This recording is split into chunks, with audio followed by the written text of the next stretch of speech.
નમસ્કાર વિદ્યાર્થી મિત્રો, નાલંદા વિદ્યાલયમાં આપ સૌનું ફરીથી હાર્દિક સ્વાગત છે. આપણે છેલ્લે આમુખ કે એની આમુખનું જે મહત્વ છે, આમુખનો અર્થ શું છે, એનો ઉદ્ભવ ક્યાંથી થયો તો એના વિશે માહિતી મેળવી ગયા. ત્યાર પછી આમુખ જે છે એના આધાર સ્તંભો કયા, કઈ કઈ એવી બાબતો છે કે જેની ઉપર આમુખ ટકેલું છે એના વિશે વાત કરવાની છે. એટલે કે આમુખના આધાર સ્તંભો. વિદ્યાર્થી મિત્રો, આપણા ઘરની જે છત છે એ સહજ રીતે આપણે કહી શકીએ કે ઘરની જે દિવાલો છે એની ઉપર એ છત ટકેલી છે, તો એ દિવાલો છે એનો આધાર સ્તંભ છે. ઘણી વખત મંદિરોમાં પણ આપણે આવા સ્તંભ જોતા હોઈએ છીએ કે જેની ઉપર એ શિખર જે છે એ ટકેલું હોય છે. તો અહીંયા આમુખમાં એવી કઈ કઈ બાબતો છે અથવા તો એ આમુખની વિશેષતા શું છે એ બાબતો વિશે આપણે થોડીક ચર્ચા કરવાની છે. તો એના વિશે જો આપણે વાત કરીએ તો આધાર સ્તંભોમાં પહેલી એક બાબત આપી છે લોકશાહી. આમુખના આધાર સ્તંભો, એમાં પહેલો શબ્દ છે લોકશાહી.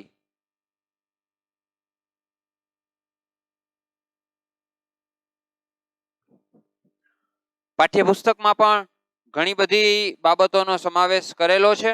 આપણે અહીંયા ટૂંકમાં પહેલા એ શબ્દની સમજ મેળવશું, પછી સમયની સાથે આ ચેપ્ટર જે છે એને પૂર્ણ કરીએ પછી આપણે પાઠ્યપુસ્તકના આધારે પણ એની જે પીડીએફ ફાઇલ છે એના આધારે પણ આપણે એ સમયે ચલાવશું.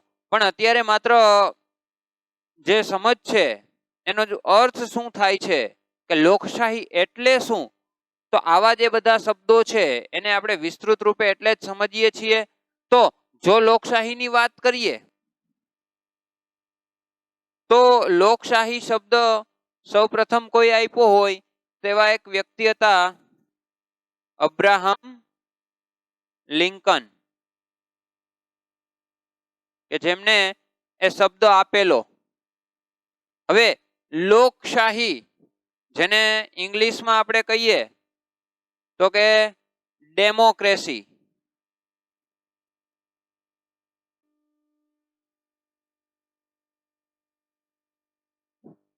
એમાં પણ પાઠ્યપુસ્તકમાં માહિતી આપી છે કે લોકશાહી એ શબ્દ ક્યાંથી ઉતરી આવ્યો છે.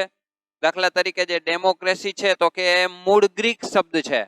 ડેમોઝ અને ક્રેટોસ એ બંને ભેગા થાય એટલે એના આધારે લોકો અને સત્તા, આ બે શબ્દનો સમન્વય, લોકો અને સત્તા. તો એ ડેમોક્રેસી શબ્દ પરથી ઉતરી આવ્યું છે અને મૂળ શબ્દ આપ્યો છે અબ્રાહમ લિંકને. હવે લોકશાહી વિશે બીજી વિસ્તૃતમાં વાત કરીએ તો આપણે ત્યાં જે શાસન વ્યવસ્થાનો સ્વીકાર કરેલો છે એ લોકશાહી છે. એટલે કે લોકશાહી એટલે કેવું, તો કે શાસન કોનું હોય, લોકોનું. લોકોમાંથી જ કોઈ એક પ્રતિનિધિ ચૂંટાય અને સત્તા ઉપર આવશે. તો પહેલી બાબત થઈ લોકોનું. ત્યાર પછી છે લોકોનું લોકો વડે, લોકોનું લોકો વડે અને લોકો માટે ચાલતી જે વ્યવસ્થા છે એને આપણે લોકશાહી શાસન વ્યવસ્થા કહીએ છીએ. તો વિદ્યાર્થી મિત્રો, લોકશાહી જે વ્યવસ્થા છે એમાં સત્તા ઉપર કોઈ વ્યક્તિ આવે છે તો એ પણ લોકોમાંથી જ કોઈ એક હોય છે. એને ચૂંટે છે કોણ, એ પણ લોકો દ્વારા જ ચૂંટાય છે પ્રતિનિધિ. અને એને કામ કોના માટે કરવાનું હોય છે, લોકો માટે. તો આવી જે પ્રણાલીગત વ્યવસ્થા જે છે એને આપણે લોકશાહી કીધી છે. ત્યાર પછી એ લોકશાહીની વાત કરીએ તો એમાં પણ મુખ્ય બે પ્રકાર આવે છે લોકશાહીમાં. એક આવશે પ્રત્યક્ષ અને બીજી આવશે પરોક્ષ. તો કે હવે આ પ્રત્યક્ષ ને પરોક્ષ એટલે શું? તો જે સીધે સીધું ચૂંટાય છે એવી જ્યાં વ્યવસ્થા છે એને પ્રત્યક્ષ લોકશાહી કહેવાય. અને જ્યાં સીધે સીધું નહીં પણ આડકતરી રીતે જે તે પ્રતિનિધિઓ ચૂંટાતા હોય એવી જે વ્યવસ્થા છે એને પરોક્ષ લોકશાહી કહેવાય છે. વિદ્યાર્થી મિત્રો, આપણે ત્યાં ભારતમાં લોકશાહી કેવી જોવા મળે છે? પરોક્ષ. જ્યારે પ્રત્યક્ષ તો કે સ્વિટ્ઝરલેન્ડ.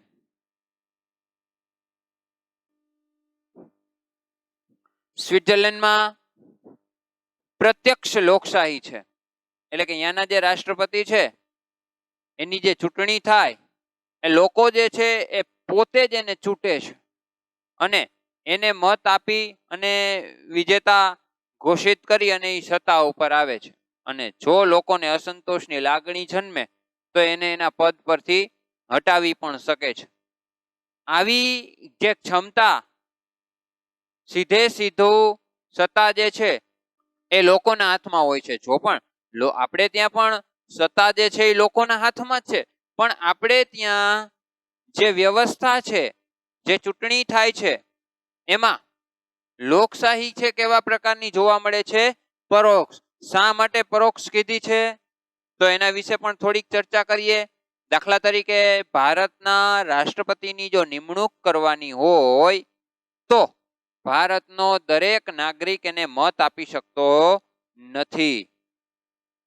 ટૂંકમાં કહીએ તો આપણા દ્વારા ચૂંટાયેલા જે પ્રતિનિધિ છે જે તે રાજ્યની વિધાનસભા કે વિધાન પરિષદના સભ્યો કે પછી જે તે રાજ્યના સંસદ સભ્યો એ લોકો દ્વારા રાષ્ટ્રપતિની નિમણૂક થાય છે, ચૂંટાય છે. મત કોણ આપે છે?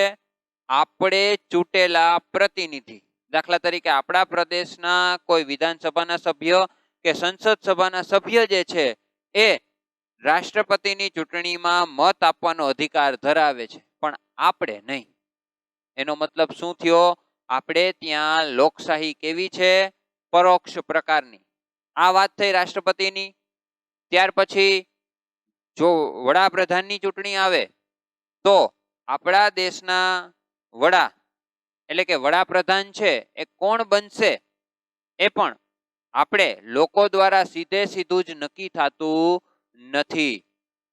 એના માટે થઈ આપણે આપણા પ્રદેશના જે સંસદ સભ્ય છે એને મત આપશું, એ બધા ચૂંટાઈને જશે અને એ બધા જ સંસદ સભ્યમાંથી કોઈ એક પક્ષ જેને બહુમતી પ્રાપ્ત કરી હોય એમાંથી કોઈ એક વ્યક્તિ જે છે એ વડાપ્રધાન બની શકે છે. એટલે જ આપણે ઘણી વખત જોઈએ છીએ કે ચૂંટણી પહેલા જ જે તે પક્ષ જે છે એ પોતાના વડાપ્રધાન પદના દાવેદાર આપણી સમક્ષ રજૂ કરી દે છે.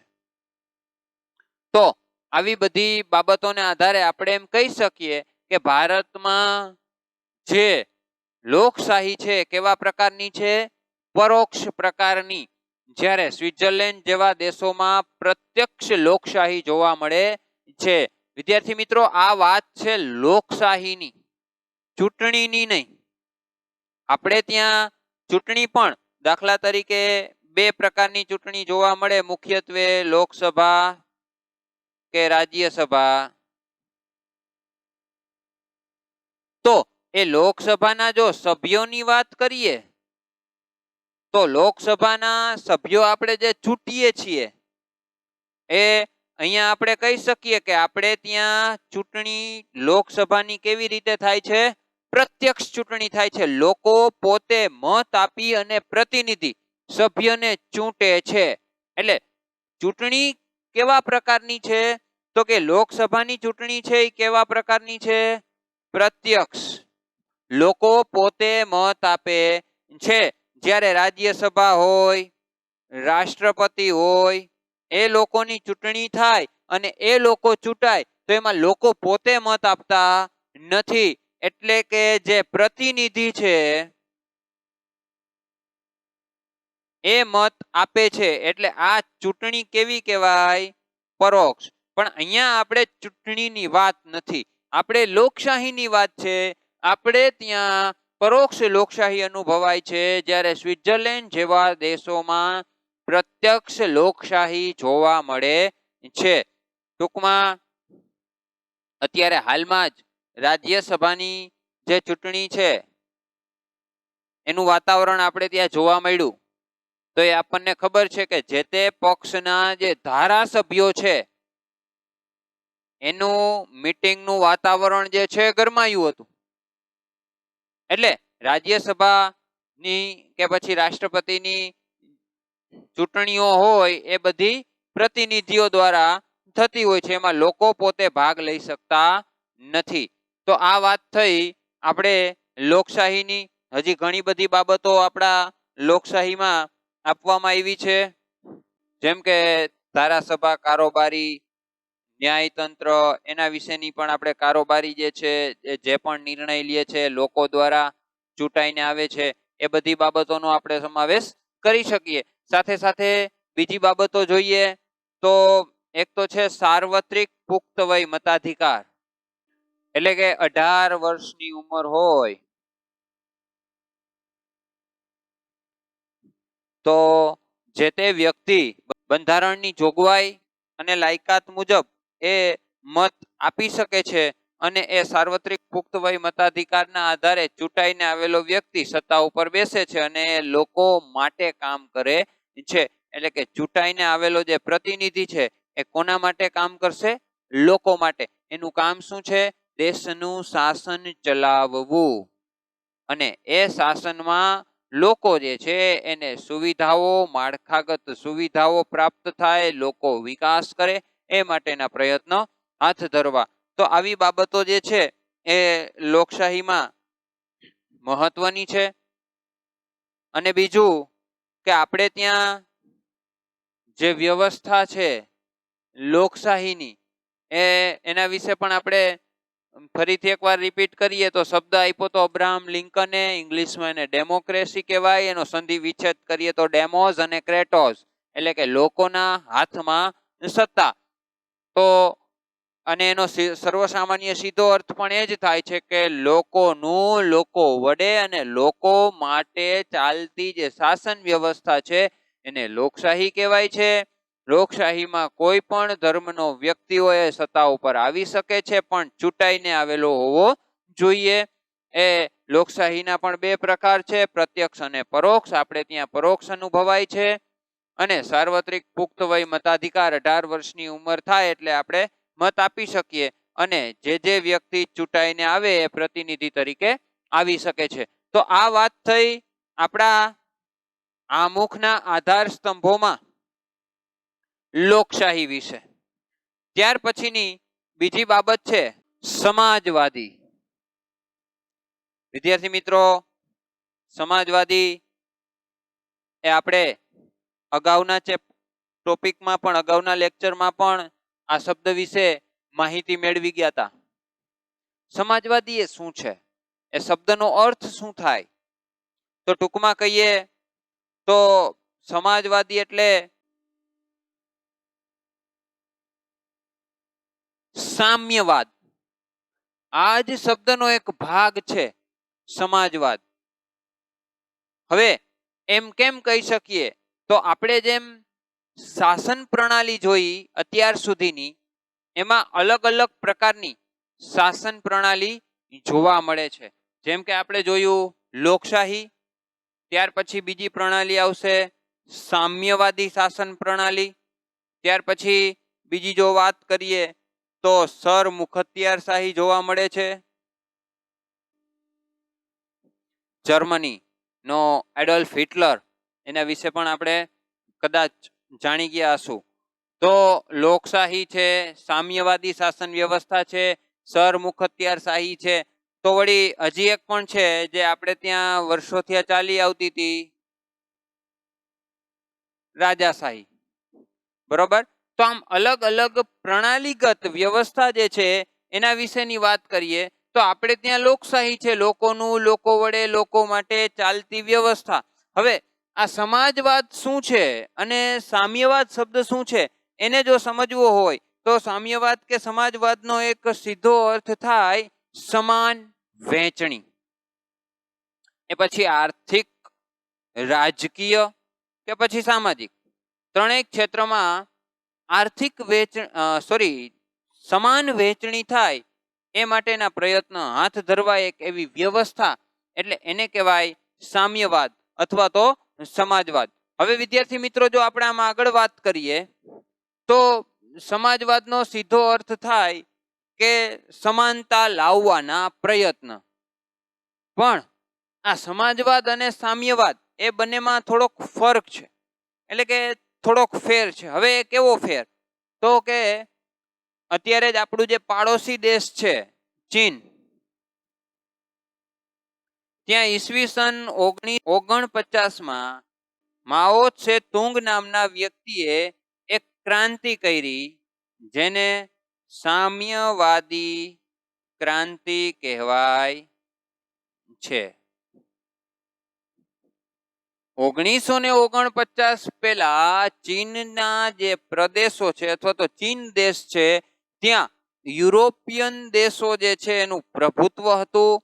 એટલે કે યુરોપિયન જે સંસ્થાઓ છે, બરોબર, ઈસ્ટ ઇન્ડિયા કંપની હોય, ફ્રેન્ચ ઈસ્ટ ઇન્ડિયા કંપની હોય, એ બધી જે પશ્ચિમ યુરોપની સંસ્થાઓનું પ્રભુત્વ હતું. એટલે ત્યાં સુધી ચીન જે છે એ ગુલામ હતું એવું પણ આપણે કહી શકીએ, બધા જ પ્રદેશો નહીં. પણ 1949માં માઓ ત્સે તુંગ નામના વ્યક્તિએ ત્યાં એક ક્રાંતિ કરી. ક્રાંતિનો સીધો અર્થ થાય એક નવો વિચાર. એ નવો વિચાર અસ્તિત્વમાં લાવ્યો, માઓ ત્સે તુંગ. હવે બીજી એક પણ બાબત છે કે ચીન છે અથવા તો માઓ ત્સે તુંગ છે, એને પ્રેરણા ક્યાંથી મળી? નવી વિચારધારા, અને એ પણ સામ્યવાદી જ વિચારધારા. કે ભાઈ આવો વિચાર એમને ક્યાંથી જન્મો? તો એના માટે અગાઉ રશિયામાં થયેલી એક ક્રાંતિ, બોલ્શેવિક ક્રાંતિ, અને આ ક્રાંતિ મુજબ ત્યાં પણ સામ્યવાદી વિચારધારાની રચના થઈ હતી. અને ત્યાર પછી રશિયા જે છે એને ખૂબ જ સારા એવા પ્રમાણમાં વિકાસ કર્યો હતો. એટલે એને ધ્યાનમાં લઈ અને ચીનમાં પણ 1949માં એ ક્રાંતિ થઈ, માઓ ત્સે તુંગ નામના વ્યક્તિ, અને સામ્યવાદી ક્રાંતિ. પણ મિત્રો, હવે આપણે એ વાત સમજવાની છે કે સમાજવાદ અને સામ્યવાદ એ બંનેમાં ફેર શું છે? કારણ કે આપણે ત્યાં ભારતના બંધારણમાં લોકશાહી છે, એ આમુખનો આપણા બંધારણનો વિશેષતા છે, મુખ્ય આધાર સ્તંભ છે. તો વળી પાછું સમાજવાદ. પણ એ સમાજવાદ અને આ સામ્યવાદમાં શું ફેરફાર છે? દાખલા તરીકે સમાજવાદી જે વિચારધારા છે એ આમ તો જોઈએ તો એ વિચારધારા અર્થતંત્રને લઈને છે. દાખલા તરીકે મૂડીવાદી પણ હોઈ શકે અને મિશ્ર પણ હોઈ શકે છે. તો સમાજવાદી એ શું છે? તો પેલા સામ્યવાદને સમજીએ. દાખલા તરીકે બંનેનો હેતુ શું છે? તો કે સમાનતા લાવવી. શું લાવવાનું છે? સમાનતા. પણ કેવી રીતે? તો કે માઓ ત્સે તુંગ નામનો વ્યક્તિ આવ્યો તો એમણે સમાનતા લાવવાના પ્રયત્ન કર્યા હતા. પણ કેવા પ્રયત્ન કર્યા હતા? તો કે હિંસક પ્રયત્ન કર્યા હતા. હવે એ હિંસક પ્રયત્ન એટલે શું? તો એ જોઈએ. દાખલા તરીકે માઓ ત્સે તુંગે શું કર્યું? કોઈ એક વ્યક્તિ છે, એની પાસે ઘણી બધી જમીન છે. તો હવે સમાનતા લાવવા માટે માઓ ત્સે તુંગે શું કર્યું? જે તે વ્યક્તિ પાસેથી એ જમીનનો ભાગ જે છે એ લઈ લીધો. જે ખૂબ વિશાળ જમીન ધરાવે છે એની પાસેથી એ જમીનનો જે ભાગ છે એ પડાવી લીધો. ટૂંકમાં કહીએ તો કબજો લઈ લીધો. પછી શું કર્યું? તો કે એ જમીનને અલગ અલગ વ્યક્તિઓને સમાન ભાગ કરીને વેચી દીધી. તો આ વાત થઈ હિંસક. માઓ ત્સે તુંગ સામ્યવાદી વિચારધારા પણ કેવી છે? તો કે હિંસક છે. એટલે કે સમાનતા લાવવા માટે ત્યાં એમણે હિંસાનો પણ ઉપયોગ કરેલો છે. એ વાત થઈ સામ્યવાદની. હવે વિદ્યાર્થી મિત્રો, વાત કરીએ સમાજવાદની.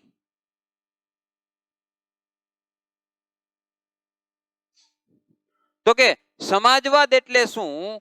તો આપણે ત્યાં સમાજવાદ શબ્દ જે છે એ અગાઉ પણ આપણે જોઈ ગયા હતા કે 1976 ભારતના બંધારણમાં સુધારો થયો તો કેટલામો? 42મો. એ 42ના સુધારામાં સમાજવાદી શબ્દ ઉમેરવામાં આવ્યો. તો કે હવે સમાજવાદી શબ્દ શું છે? તો સમાજવાદી શબ્દ એવો છે કે ભારતમાં એવું નક્કી કરવામાં આવ્યું કે હવે આપણને ખબર છે કે આપણે સમાનતા લાવવી હોય, દાખલા તરીકે આર્થિક અને સામાજિક સમાનતા, તો એ સમાનતા લાવવા માટે શું કરવું પડશે? તો આઝાદી સમયે મિત્રો આપણને ખબર છે કે આપણે ત્યાં ગરીબીનું પ્રમાણ વધારે હતું, નિરક્ષરતાનું પ્રમાણ વધારે હતું, તો એ અસમાનતા હતી. ક્યાંક ધનિકનો વર્ગ વધારે હતો તો ક્યાંક સાવ ગરીબાઈ હતી. તો આ અસમાનતા ઘટાડવા માટે આપણે ત્યાં સમાજવાદી શબ્દને સ્વીકારવામાં આવ્યો છે. પણ કેવી રીતે? અહિંસક રીતે. હિંસક રીતે નહીં. જે માઓ છે તુંગ જે છે એને જે હિંસક પગલા ભર્યા હતા એવી રીતે નહીં. તો આપણે અહીંયા એ બાબતને કઈ રીતે સમજશું?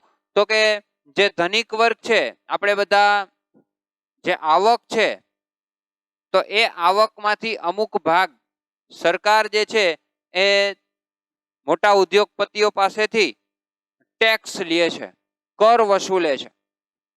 તો એ જે ટેક્સ લે છે, એ જે કર વસૂલે છે, એનો ઉપયોગ ક્યાં કરે છે?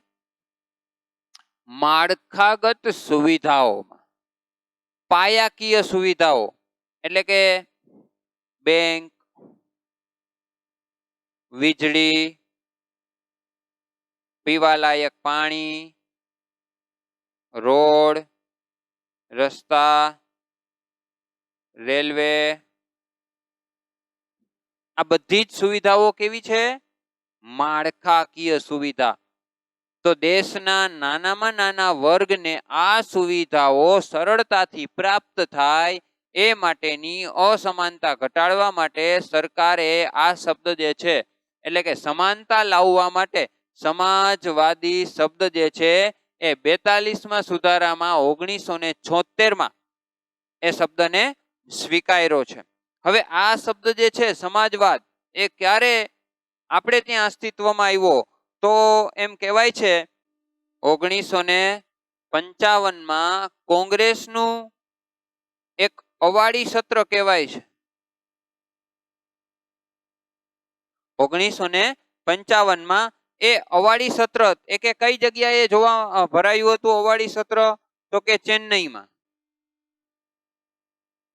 એ દરમિયાન આ શબ્દ જે છે એને વિચાર વિમર્શમાં લેવામાં આવ્યો હતો અને 1974માં પછી એ દાખલ કરવામાં પણ આવ્યો. હવે આ જે છે એને સમાજનો સમાજવાદી પ્રારૂપ,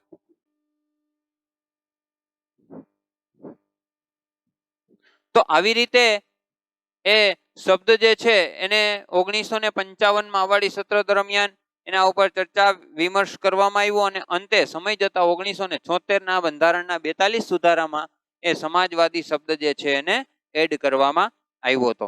તો આ વાત થઈ સમાજવાદીની. ત્યાર પછી આપણા પાઠ્યપુસ્તકમાં ત્રીજી એક બાબત છે બિન સાંપ્રદાયિકતા અથવા તો ધર્મ નિરપેક્ષતા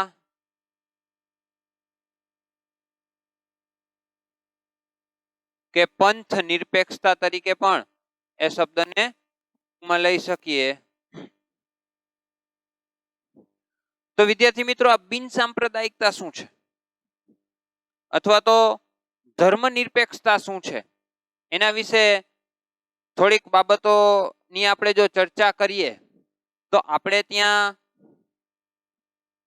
કોઈ પણ ધર્મ, કોઈ પણ જાતિના લોકો હોય તો એમાં કોઈ પણ પ્રકારનો ભેદભાવ રાખવામાં આવતો નથી.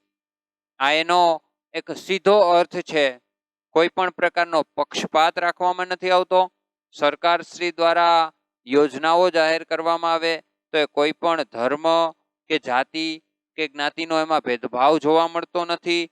બધાને સમાનપણે એ હક પ્રાપ્ત થાય છે, બધાને સમાનપણે સુવિધાઓ પ્રાપ્ત થાય, અને આપણો દેશ કોઈ એક સંપ્રદાયને આધારે નથી ચાલતો,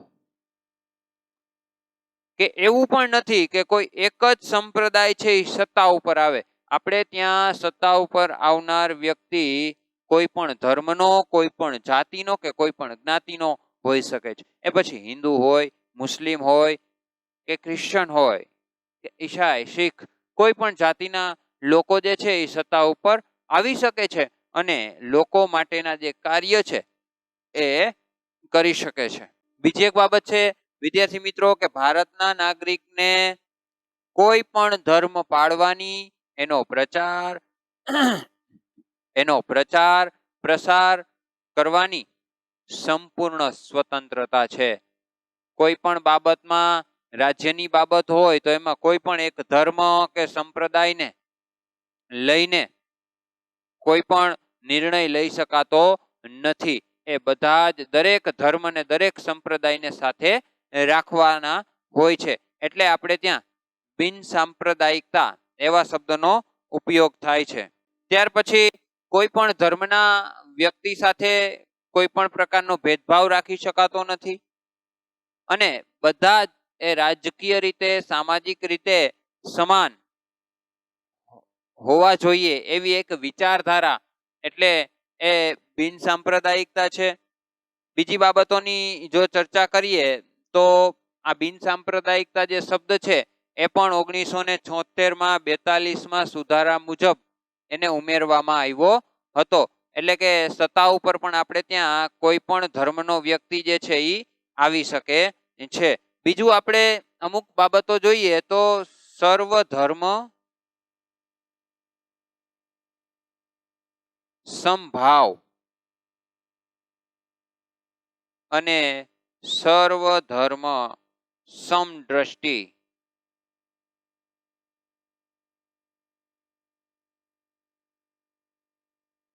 જેવા ખ્યાલોને આપણા બંધારણે સ્વીકારેલા છે. એટલે વ્યક્તિ કોઈ પણ ધર્મનો હોય, બધા સાથે સમાન પ્રકારની લાગણી અને સમાન પ્રકારની દ્રષ્ટિ હોવી એ જરૂરી છે. તો એ બાબત દર્શાવે છે એ બિન સાંપ્રદાયિકતા. આપણે એ પણ જોઈ ગયા કે 1976માં 42માં સુધારા મુજબ એને એડ કરવામાં આવ્યું હતું. તો આ આપણા પાઠ્યપુસ્તકના મુખ્ય આધાર સ્તંભો વિશે વાત કરી. ત્યાર પછીના પણ હજી આધાર સ્તંભો તો નથી ન કહી શકીએ, પણ આમુખમાં સમાયેલા અમુક શબ્દ છે એના વિશે પણ થોડીક આપણે ચર્ચા કરીએ. તો એમાં એક શબ્દ છે પ્રજાસત્તાક. વિદ્યાર્થી મિત્રો, આ બાબત પણ સમજવી જરૂરી છે. આપણે ત્યાં સત્તા અહીંયા પણ વાત કરી ગયા, ડેમોસ ક્રેટોસ, લોકોના હાથમાં સત્તા. અહીંયા પણ એ જ બાબત સમજાવે છે, પ્રજાસત્તાક. એટલે આપણે ત્યાં સત્તા કોના હાથમાં છે? લોકોના હાથમાં, પ્રજાના હાથમાં સત્તા છે. અથવા તો ગણતંત્ર શબ્દ તરીકે પણ આપણે એને ઓળખીએ છીએ. 26મી જાન્યુઆરી ને આપણે દર વર્ષે પ્રજાસત્તાક દિવસ તરીકે ઉજવીએ છીએ, ગણતંત્ર દિવસ તરીકે ઉજવીએ છીએ. એટલે કે સત્તા જે છે એ લોકોના હાથમાં એ સમય આવી હતી. હવે આપણે ત્યાં પ્રજાસત્તાક છે, એટલે કે જે તે વ્યક્તિ ચૂંટાઈને સત્તા ઉપર આવે છે એને ચૂંટે છે કોણ? લોકો. લોકો દ્વારા એ ચૂંટાય છે, એટલે પ્રજાસત્તાક કીધું છે. આપણે ત્યાં વંશ પરંપરાગત નથી, એટલે કે લોકોને સત્તા આપેલી છે. હવે આપણને ખબર છે અગાઉના સમયમાં જે રાજાશાહી હતી, રાજાશાહીમાં પણ મુખ્યત્વે વંશ પરંપરાગત જોવા મળતું. એટલે કે જો રાજા છે એનો જે પુત્ર છે એ ફરી પાછો ગાદીએ કોણ આવશે? એ રાજાનો પુત્ર અથવા તો રાજકુમાર જે છે એ ગાદી ઉપર આવશે, નહીં કે પછી કોઈ શક્તિના ધોરણે એવી રીતે સત્તા ઉપર કોઈ આવતું નહોતું. તો આવી જે વ્યવસ્થા છે કે રાજા જે છે એની જગ્યા કોણ લેશે? તો કે રાજાનો પુત્ર. તો એ થયું વંશ પરંપરાગત. પણ આપણે ત્યાં એવું નથી. બ્રિટનમાં પણ એ વંશ પરંપરાગત વ્યવસ્થા જે છે એ જોવા મળે છે. તો વિદ્યાર્થી મિત્રો, આપણે આમુખના આધાર સ્તંભમાં લોકશાહી, સમાજવાદી, બિન સાંપ્રદાયિકતા કે ધર્મનિરપેક્ષતા જોઈ, પ્રજાસત્તાક જોયું. હજી પણ એક એનું મહત્વનો આધાર સ્તંભ છે એને અહીંયા પ્રજાસત્તાકની જગ્યાએ જોઈએ. જોકે એ શબ્દને સમાવવામાં આવ્યો છે સાર્વભૌમત્વ. સાર્વભૌમત્વ શું છે, એનો અર્થ શું થાય? તો ટૂંકમાં જો આપણે સમજ મેળવીએ કે સાર્વભૌમત્વ એટલે શું, તો કે જે તે પ્રદેશ છે એના જે આંતરિક નિર્ણયો છે એ પોતાની રીતે લઈ શકે, અથવા તો આંતરિક બાબતોમાં નિર્ણય લેવામાં એ પોતાની રીતે સ્વતંત્ર હોય એવી જે વ્યવસ્થા છે એને સાર્વભૌમત્વ કહેવાય છે. હવે એ સાર્વભૌમત્વમાં જોઈએ તો આપણા ભારતની વાત કરીએ તો સાર્વભૌમત્વની દ્રષ્ટિએ ત્રણ મુખ્ય, એક ગુલામ, બીજું ડોમિનિયન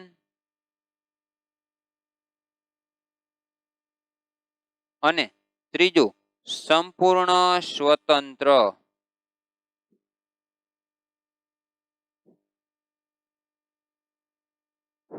હવે આપણે આપણા ભારત દેશમાં જો સાર્વભૌમત્વની વાત કરીએ એવા તો ઘણા બધા શબ્દો આપણે અત્યારે હાલના તબક્કામાં સાંભળીએ છીએ, કારણ કે પાડોશી દેશ ચીન સાથે થયેલી થોડીક એવી ઘટનાઓને વાગોળીએ તો ઘણી વખત ઘણા બધા સૈન્ય અધિકારી કે પછી પ્રાઇમ મિનિસ્ટર કે એવા લોકો જે છે ઘણી વખત કહે છે કે ભાઈ આપણી જે સંપ્રભુતા છે, આપણી જે અખંડિતતા છે એનું રક્ષણ કરવા માટે અમે તત્પર છીએ.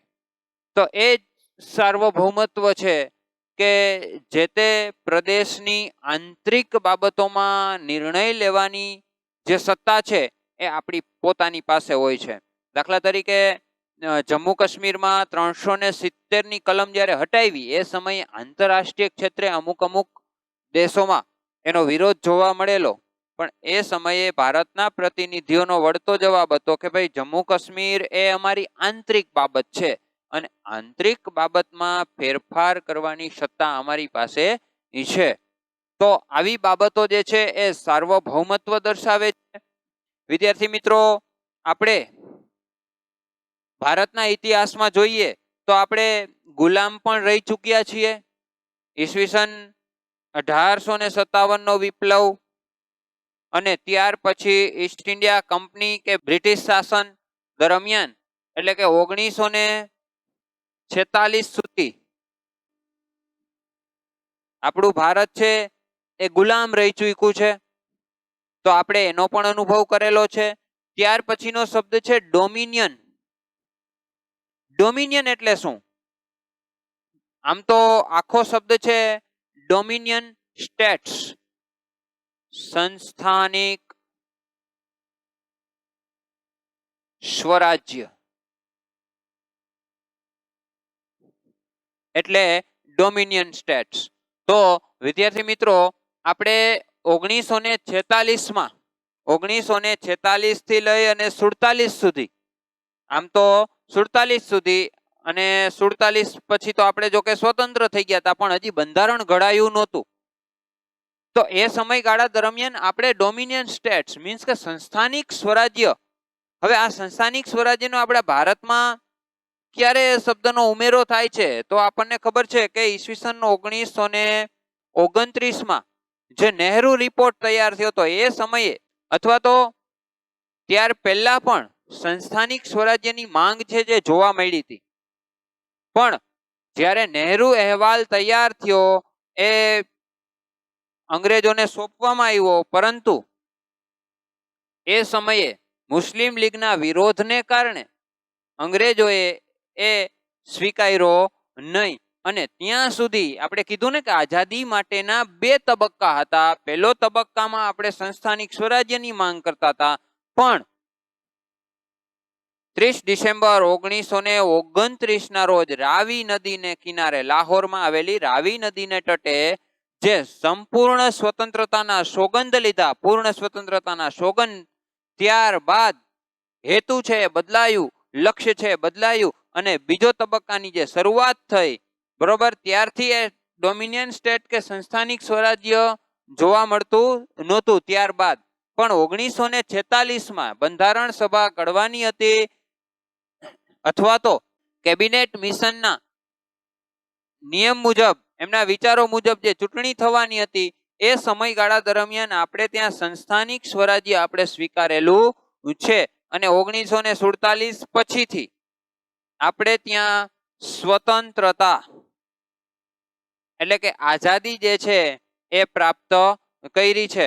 તો સાર્વભૌમત્વની દ્રષ્ટિએ જોઈએ તો ગુલામ એટલે કે સાવ આપણે પરતંત્ર હતા. ત્યાર પછી ડોમિનિયન એટલે કે સંસ્થાનિક સ્વરાજ્ય. સંસ્થાનિક સ્વરાજ્ય કેવા પ્રકારનું હોય તો એ સમયે પણ આપણી માંગ એવી જ હતી.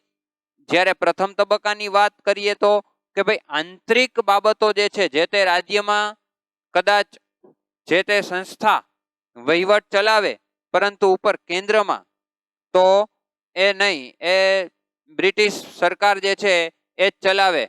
1946માં ચૂંટણી થઈ, જે તે ધારાસભ્યો ચૂંટાઈને આવ્યા ત્યારે પણ જે તે રાજ્યની આંતરિક બાબતોમાં એ ફેરફાર થઈ શકતો હતો, પરંતુ ઉપર કેન્દ્રમાં જો કોઈ નિર્ણય લેવાનો હોય તો એ લઈ શકતા નહીં. આવું જે સંસ્થાનિક સ્વરાજ્ય છે, બરોબર, આપણે અત્યારે તો ત્યાં ત્રિસ્તરીય માળખું છે. દાખલા તરીકે ગ્રામ પંચાયત, તાલુકા પંચાયત, જિલ્લા પંચાયત, ત્યાં ચૂંટણી લડી શકો, જીતી શકો અને લોકો માટે કામગીરી પણ કરી શકો, પણ અંતિમ નિર્ણય જે છે ઉપર કેન્દ્ર સરકાર લે જ માન્ય રાખવો પડે. તો એ સમય એવું ડોમિનિયન સ્ટેટ કે સંસ્થાનિક સ્વરાજ્ય અને ત્યાર પછી 1947 પછી ભારત દેશ સ્વતંત્ર થયો. તો આવી રીતે આપણે ત્યાં સાર્વભૌમત્વ શબ્દ જે છે એ જોવા મળે છે. તો વિદ્યાર્થી મિત્રો, આ થયું આપણા આમુખના આધાર સ્તંભો વિશેની વાત. હવે ત્યાર પછી હવે બંધારણના જે મૂળભૂત લક્ષણો છે એના વિશે પણ આપણે વિસ્તૃતમાં ચર્ચા કરીશું. અત્યારે અહીંયા સુધી રાખીએ. અસ્તુ.